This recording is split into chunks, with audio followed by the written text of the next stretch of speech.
السلام عليكم. يلا حيهم يا اخوان، في كل كبد رطبة اجر، وهالايام صيف حر موت.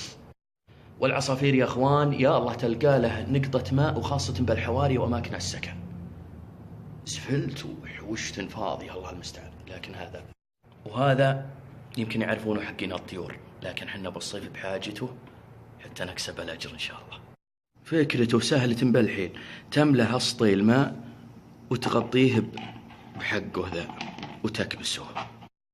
أما ربي يسعدك تجلبه سذا، ويبدأ يطلع الماء شوي شوي، يقعد لك فترة وتحطه طال عمرك تحت شجرة، تحت فوق المكيف، أهم شي يصير ذلال، ويجينك العصيفرات ويشرب من همه، وكل ما نقص الماء نقص يبي له فترة.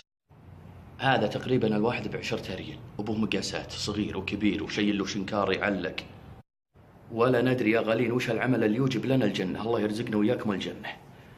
انت ما قدرت تسويه، دل عليه والدال على الخير كفاعله.